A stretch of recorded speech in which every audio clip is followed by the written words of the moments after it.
Kembali lagi dengan Ponrap Podcast Andi Arab. Ada anak Don. Iya, terus. Ya. Gue mau bahas dua nih. Yang pertama ada orang tua, yang kedua broken home, tau kan? Yaps. Nah, kalau misalnya anaknya dia udah lengkap, ada bapak dan ibu masih hidup, Iya. dia udah dikasih motivasi, tapi di down. Atau kebalikannya, orang tua tidak memotivasi tapi di down. Itu gimana? Pertanyaan pertama. Jadi dua masalah nih ya. Iya. Dikasih masukannya don, kagak dikasih masukan juga don. Nah, baru habis itu broken home. Nah, kedownan anak atau ibaratkan kalau bahasa sekarang tuh nggak percaya diri ya, itu Iya. don. Akhirnya dia merasa dirinya tuh lemah gitu ya. Kayak bahasa zaman sekarang. Iya. Insecure. Insecure, aduh. Ngakak aduh, dong, banget. insecure ya. Viral ya sampai sekarang. Gila, Viral. nah, terus. Kita lihat dulu latar masalah anak ini don ini kenapa dia mengalami masalah pernah dihina atau diejek sama keluarganya sendiri. Kita lihat dulu nih, Iya. dia pernah kagak nih, apa dia pernah kejadian dihina sama keluarganya. Ya jangan ke lingkungan dulu dah, keluarganya ada nggak yang pernah ngejek dia gitu. Berarti ada masalah di Ada balik itu. masalah. Nah iya, yang kedua orang tuanya merhatiin kagak. Iya. Kalau orang tuanya ekstra atau sebenarnya yang diartikan kata mendidik itu bukan berarti full time menemani anak, enggak. Iya. Tapi seibaratkan ketika dia di rumah ada tatap wajah yang memberikan dia senyuman dan nasihat, rangkulan gitu. Terus ini belum kagak dikasih masukan malah down juga. Nah itu paling berabe banget tuh pokoknya. Iya. Nah itu gimana ngatasinnya? Udah kita lihat dulu kayak tadi masalahnya gimana. Kita telusuri, dia pernah sedih nggak? Dia pernah nangis nggak? Nangisnya kenapa? Sedihnya kenapa? Dan kita lihat teman-teman dia siapa-siapa aja. Iya. Nah dilihat terus latar belakang Takutnya ada dibully ya. Nah iya benar, bullying ya, bahasa Bullying. ya, bullying itu. Nah kita lihat nih teman dia latar belakangnya gimana. Kalau pas latar belakangnya kita lihat orang tuanya gimana. Ada nih orang tua, temennya yang orang tuanya ibaratkan yang suka minum-minuman. Iya. Ada orang tuanya yang jarang pulang, Iya. dia dibebasin, terus dia berteman. Ada yang orang tuanya satu agamis, tapi sering ditinggalin. Iya. Nah iya, itu sama aja, semua berkaitan. Iya. Nah jadi lihatin dulu anak ini, kita pahami kondisi anak ini. Ketika kita sudah pahami anak ini, dia down. Nah ibaratkan kita membuka pola pikir dia, kita dapat mindednya dia dulu supaya dia mau bercerita sama kita. Iya. Khususnya orang tua, apalagi anak milenial ya, Iya. yang bisa ngebantu orang tuanya dalam mendidik adik-adiknya. Iya. Pokoknya kasih kesempatan anak itu, kalau pertama-tama sih kayak dikasih jalan-jalan dulu anaknya itu. Iya. Yang sering dan tuh dikasih dulu hobinya apa nih dia. Misalkan dia kesukaannya suka jajan, main bola, atau dia suka main game. Nah ketika di sela-sela, enggak, jangan diturutin, tapi di sela-sela di saat kondisi dia lagi moodnya naik gitu loh, Iya. baik, moodnya baik lah, enggak down, kita deketin tuh. Kamu suka apa sih? Gitu. Oh Dari iya. hati ke hati. Dari ya hati kan? ke hati ya. Sama Iya. Ponrap Siap. Podcast Andi Arab. Siap. Bisa aja. Heart to heart, iya. Bahasanya heart to heart Iya, ya. hati-hati. Jadi dari hati ke hati kita tahu dulu kamu dari mana sih tadi. Nah, Iya. kamu tadi makan apa? Tuh, dengerin tuh ilmu tuh. Makan apa? Terus tadi di sekolah belajar apa? Misalkan dia ngomong apa sih ya, bahas apa? Dia marah nih, kenapa? Kagak mau menjawab. Terus Iya. tahu nggak, kakak punya cerita, kita kasih topik yang sekiranya dia mau mendengar. Tapi kita misalkan ada anak kecil yang suka film-film horor. Nah, kita bahas tuh, punya cerita horor. Nah, ketika sudah mendapatkan daya tarik ya, kita harus cari daya tarik anak itu menarik, mau mendengarkan kita di pola yang mana. Iya, cari titik totoknya lah. Titik tetap nggak bisa anak down kita langsung, kamu kok nggak mau gini? Ambiar Bisa, ke mana? ambiar anak begitu. Makin galang, Ya, ya. banget. Jadi nggak bisa. Jadi kita harus cari pola daya tarik anak itu sukanya pas apa gitu. Nah, jadi kalau kita udah punya celah, kita ajak kesukaan dia apa, moodnya naik, akhirnya kita carilah latar belakang masalah, akhirnya dia mau bercerita. Nah, di situ kuncinya, nanti ketika dia bercerita Baru terbuka tuh. terbuka. Wah, aku ada Wih, masalah ini. aku segini sedih. Sini. Sini peluk sama mama. Kamu mau apa? Kan mau dolar apa mau ini real? Aduh, real aja nih bang. Iya. Semuanya kalau saya mah. Oh iya, begini. Orang duit. Baru di siap. Siap. Apapun yang kau suruh aku siap. Wah, Asik. jangan kayak begitulah. Tetap kita harus berbakti, men. Bener. Pokoknya intinya Apapun latar belakang orang tua ya. siap. Kenali dulu masalahnya, kita buat daya tarik anak itu supaya mau bercerita itu bagaimana, dan buat naiknya moodnya itu naik, akhirnya dia mau bercerita, moodnya naik, dia mau bercerita. Nah disitulah ketemu titik jawabannya. Siap. Gitu. Berarti itu yang gue masalah tadi udah kejawab ya. Iya. Kan udah beda nih kalau broken home. Iya. Antara bapak atau meninggalkan atau ibu nih, tapi dia ngedon. Nah biasanya nih gue punya temen broken home, pernah dulu dicurhat, Dek, walaupun lu anak yatim kan, lu kok ceria begitu nih? Akhirnya dicurhat tuh ya kan? Iya, curhat. Ya, gue begini nih, begini. Pas gue ceramain, nangis dia. Wih. Bukan kita yang mau menyemangkan diri, berarti memang dari kecil ini broken home kurang kasih sayang. Bener. Nah itu gimana cara ngatasi supaya dia kembali lagi naik gitu loh? Jadi broken home ini ada yang mengakibatkan anak menjadi positif dan negatif. Nah yang bahas negatif sih yang gue pengen penasaran nih. Paling banyak negatif. Iya. Pertama negatif, kan seorang anak yang dibilang orang tua, pasti kan sebuah orang tua itu punya keluarga banyak tuh. Nah keluarganya si orang tua almarhum misalkan ya, itu merangkul atau tidak? Gitu. Kayak dari om-omnya, tante-tantenya itu merangkul atau tidak? Kekeluargaannya terjalin atau tidak? Ketika orang tua atau seorang anak yang ditinggalkan orang tua, tapi dia mempunyai keluarga yang harmonis, di keluarga belakangnya semua rukun, saling baur, saling merangkul. Nah itu anak insya Allah bisa terangkul juga. Yang negatifnya yang lebih parah lagi, udah mah kagak ada kasih sayang, kagak ada rangkulan dari semua keluarganya itu. Terus di lingkungannya nggak dukung, ya udah susah sih emang. Susah. Berarti harus ada komunikasi ya? Nah iya, penting banget komunikasi. Ujung tombak tuh komunikasi. Wah betul banget. Life is communication kan? Hidup adalah komunikasi. Nggak ada komunikasi dia nggak bakal semangat ya? Betul banget. Nah dari situ anak itu akan memulai percaya diri ketika ada orang yang merangkul. Jadi kalau anak itu broken home, malah sisi negatif yang didapat. Berarti dia termasuk anak yang berkebutuhan khusus. Berkebutuhan khusus apa nih? Kasih sayang. Dilihat latar belakang orang tuanya. Tapi biasanya gue lihat nih bosku ya, anak broken home bisa sukses. Nah iya. Karena dia udah terbiasa yang namanya survive. Paham nggak maksudnya survive kan bosku nih? Dia udah terbiasa mandiri. Betul. Tanpa dibiayai orang tua. Nah itu kan biasanya karena balas dendam sama diri sendiri. Kalau kedepannya gue harus sukses nih. Benar. Supaya orang tua gue ngeliat nih, gue anak terpandang, bener nggak? Nah kan tadi udah dijawabkan sama Kak Zakia, ini dia rangkul kan? Tapi kalau misalnya anak broken home, yang nggak punya tujuan sukses itu gimana? Gitu loh. Jadi dia mau sukses supaya dipandang, ngerti nggak? Itu jawabannya gimana? Mau sukses tapi karena dipandang. Iya, karena kan dia udah nggak ada kasih sayang, tidak teman yang mendukung. Nah itu gimana tuh supaya ngebangkitin nih anak gitu loh. Jadi nggak ada yang ngerangkul ya? Iya. Nah itu biasanya dari diri sendiri. Musuh terberat itu adalah diri sendiri. Bener apa kaget tuh ya? Wah aja males kan. Aduh. Itu deh pokoknya. Jadi seorang anak percuma udah dirangkul, lingkungannya baik, tapi diri sendirinya kurang terbuka. Mainnya kurang terbuka. Ya kagak bisa. Langkah bisa berubah baik ketika langkah kita mau merubahnya menjadi baik. Jadi broken home tidak sepenuhnya salah keluarga dan lingkungan, tapi diri sendiri juga. Tapi ternyata ada 3. Apa itu? Nah, faktor broken home ada 3. Yang pertama keluarga. Keluarga lagi balik. Keluarga itu 70%. Keluarga harta karun nih. Harta karun. Makanya bersyukur lo punya hidup, ada orang tua lo. Nah, iya. Lo masih ngelawan, goblok lo. Gue ngasih kayak gini karena baik ya kan. Buat lo nih penonton ya kan. Nah, iya begitu. Terus lingkungan. Yang ketiga diri sendiri. Intinya kuncinya 3. Pokoknya peranan penting itu yang terjadi di situ. Paling penting dimanapun.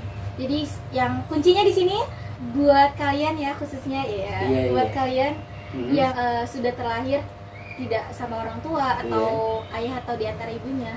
Ibaratkan jangan sampai jadi anak yang broken home. Pengen banget sih, bangga banget dibilang anak broken home. Jangan mau bagi tunjukin lu bisa. Aduh betul banget. Biar nggak dibego-begoin, biar nggak dihina-hinain. Iya. Lu jual gue kapan ngomong ya? Sorry maksudnya gue lagi motivasi. Iya betul banget bang. Lanjut nggak apa-apa. Pokoknya intinya faktor 3 ini yang paling terbesar adalah diri sendiri. Yang membuktikan lo bisanya apa enggak itu adalah diri sendiri. Kalau udah tekad udah dipegang, niat udah disungguh-sungguhin, yang menjadi wajar kan, sungguh-sungguh pasti dia berhasil kan? Iya benar. Udah, yang gua pahami nih sudut pandang cuma dua. Anak yang dia ada orang tua biasanya lama suksesnya. Yaps. Karena gue pantau nih siklus hidup ya, gue juga ngaca sama diri gue. Tapi kalau anak yang dia ditinggal sama orang tua, ada dua, anak yatim atau broken home, lebih keras hidupnya. Iya benar-benar. Jadi kayak ada beban banget. Nah kalau orang yang ada orang tua yang santai, nah itu menurut lu gimana? Itu tanggapan gue. Iya, menurut Anda nih ya. Kalau yang pendapat Kak Andiara nih ya. Iya. Sebenarnya itu ada yang mengatakan benar, yang ada yang mengatakan tidak. Kan namanya kita berpendapat yang setuju sama enggak ya. Betul. Tapi salah satunya omongan itu ada malah keterbalikan ya. Gitu. Tergantung sikon dan situasi. Pasti atau sikon, ya? pengalaman dari anak tersebut. Iya. Kalau anak tersebut udah merasa punya orang tua tapi dia terbiasa kerja keras, itu alhamdulillah baik. Bagus tuh. Tapi ada anak udah sama dia santai, orang tuanya juga kayak kerja pas-pasan, santai-santai, itu kebangetan bang. Apalagi nyusahin. Nah iya bang. Jangan sampai bos. Aduh ya Allah. Iya. Jadi gitu. Semua pokoknya niat tergantung dari diri sendiri, dan ketika ada niat pasti ada jalan. Mansaro ala dari gua soal. Wah benar tuh. Apa itu artinya, lupa gue tuh. Dimana ada kemauan ya, dimana niat, disitu pasti ada jalan. Benar. Intinya di mana ada kemauan pasti ada jalan. Apapun sikon kita, tetap berjuang, tetap usaha. Siap. Yang penting jangan nyerah. Yang penting jangan ngeluh. Siap. Hasil adalah urusan Allah. Yang penting kita usaha, doa dan tawakal. Betul. Bukan begitu bosku? Siap. Oke nih Kak Zakia. Kalau misalnya ada anak yang suka main game, wah ini banyak nih fenomena zaman sekarang nih. Free Fire, burik, PUBG haram, ya kan? ML asik, wah disebutin mereknya, betul kan? Iya. Nah, ditambah anak keluyuran. Iya. Nah itu gimana itu cara ngatasinnya? Gue mau dengerin sambil ngupskui. Dari perbincangan ya, kemarin itu sempat bahas juga ya sama dosen. Bahas juga ya? Sebenarnya anak main game tuh dilarang apa kagak sih? Perlu dilarang atau tidak bahasanya gitu ya. Anak main game ya jangan dilarang. Oh gitu? Jangan. Kenapa tuh? Jangan dilarang, nah pada kaget kan. Yang penting kita memberikan batasan-batasan anak itu untuk bermain game. Ada waktu nih. Ada waktu. Main game atau main game? Ada. Kenapa? Kita orang kok main HP kagak? Iya. Nah iya, kita nggak bisa egois dan memenangkan diri sendiri. Orang tua aja main HP terus, bahkan lebih jam tayang main HP-nya lebih banyak daripada anak-anak. Orang tua? Nah iya bener kan? Mungkin nyari gosip lambi turun. Bener nggak ibu-ibu? Betul banget. Jangan bohong lo. Iya termasuk ya gue kalau kali kepo. Lagi viral-viral nih. Iya. Terus. Dibatasin banget. Jadi pas itu dosen saya sendiri ya, malah ini cowok yang memberikan arahan dan mindset kepada saya pas bahas tentang anak main game boleh nggak gitu. Boleh, jangan larang. Tapi dilihat dulu gamenya ini. Gamenya ini dilihat dulu yang apa? Positif nggak ya? Positif atau enggak? Menghibur nggak ya? Nah iya. Kalau misalkan yang kayak udah berbau yang kayak Porno. ada pornografinya, haram tuh. Nah saya tidak mengatakan haram atau tidak, yang pasti yang kurang baik jangan deh. Iya lu hati lu masih sekolah lu, bahaya lu kecanduan baru tahu rasa lu. Iya jangan. Jadi kita tahu dulu batasan-batasannya, kita atur gini. Setiap orang tua dan anak harus punya sama-sama tujuan. Iya. Kita tujuan dulu. Nah, adek gitu ya, anak buat kita semua. Kamu cita-cita mau jadi apa? Kita jadi apa? Gamers. Kita lihat dulu gamers itu ntar harus kayak gini. Kita ceritakan negatifnya sebelum positif. Iya. Atau positifnya dulu ntar negatifnya boleh lah. Tapi kita lebih memberikan ke anak itu manfaat dan tidak manfaatnya permainan tersebut. Nah, cara nyampeinnya jangan kayak anak sekolah, manfaatnya gini jangan. Kita cari celah-celah yang sekiranya menarik pembahasannya. Misalkan kita bahas lagi jalan-jalan atau kita cari suasana yang bagus, moodnya lah kita naikin dulu gitu. Nah, terus udah mah suka keluyuran. Kalau suka keluyuran kita batasin juga perjanjian anak dan orang tua, adik atau kakak gitu. Kita perjanjian. Nah, nanti ketika anak itu sudah nurut, kita oke lah main game, tapi janji cuma berapa jam dari sini ke sini. Makanya orang tua boleh memfasilitasi anak handphone atau apapun boleh, tapi dibatasin. Ketika nggak dibatasin, udah jangan salahkan anak, salahkan ke diri sendiri. Itu yang paling penting. Yang penting kita punya aturan, batasan dan tidak melarang. Tidak mengekang itu paling penting. Benar, kalau ngekang, aduh jangan dikekang dia anak. Bahaya, ntar dibanting handphone.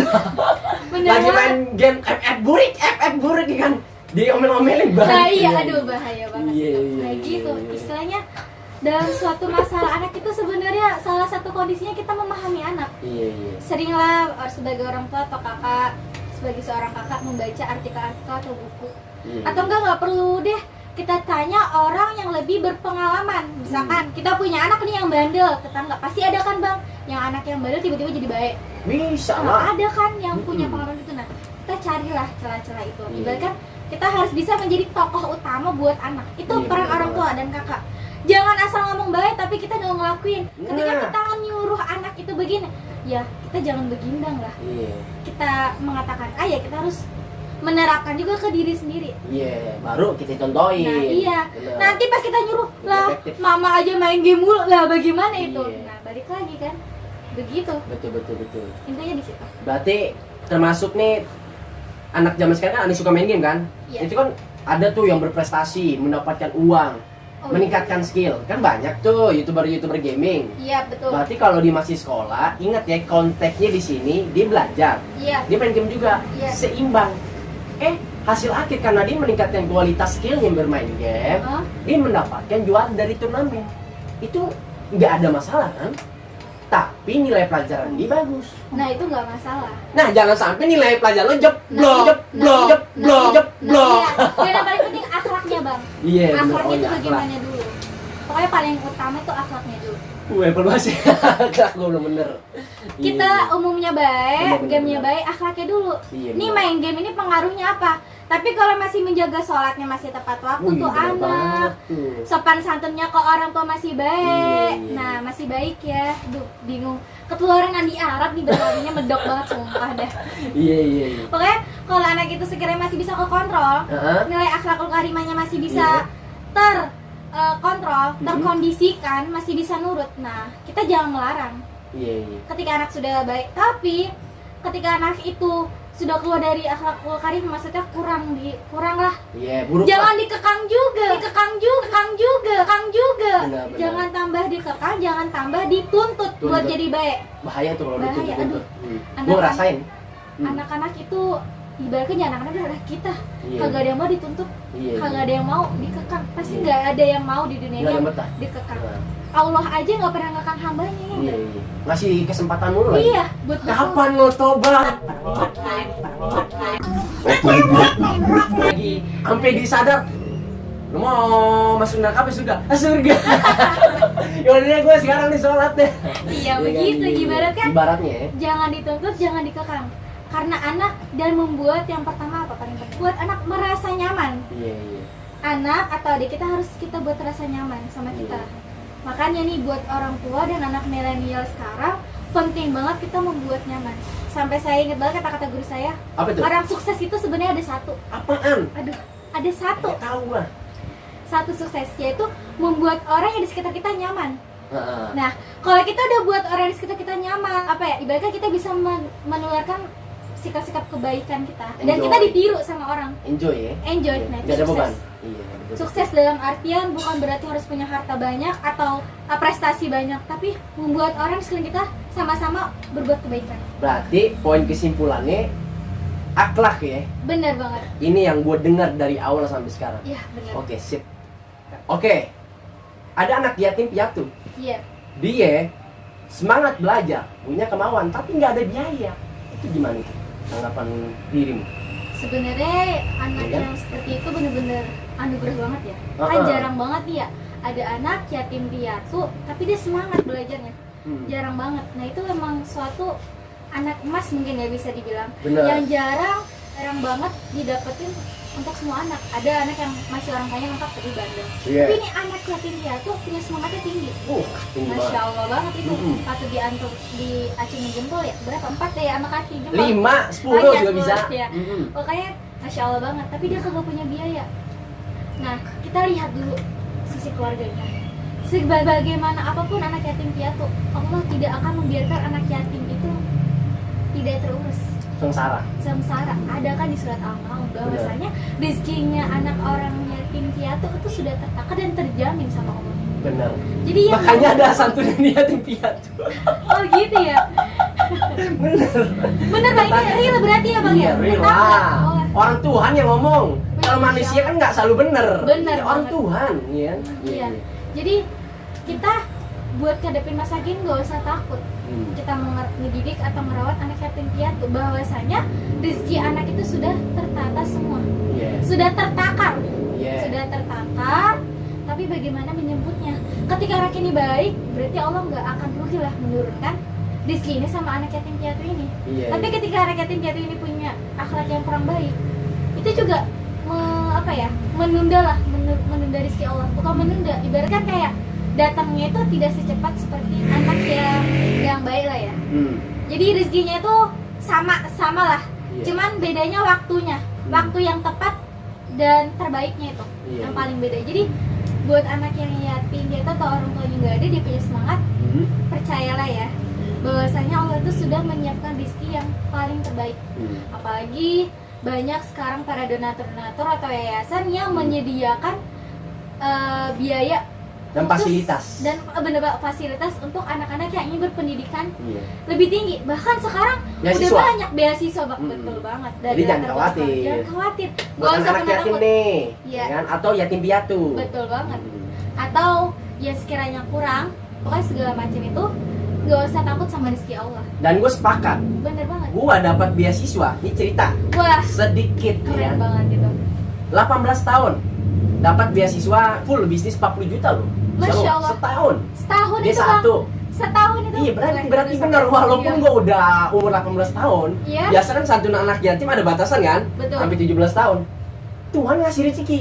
Berarti memang rezeki Allah. Kok nggak disangka-sangka Bang? Kagak, yang penting kita berbakti sama orang tua. Walaupun orang tua cuma satu. Nah, itulah doa orang tua mustajab. Betul banget. Yang penting walaupun kita akhlaknya nggak bagus misalnya sama teman, tetap akhlak yang paling tinggi adalah akhlak pertama ke orang tua kita, benar nggak? Betul. Yang kedua ke guru kita. Betul dan banget. Ketiga terakhir kalau bonus calon mertua.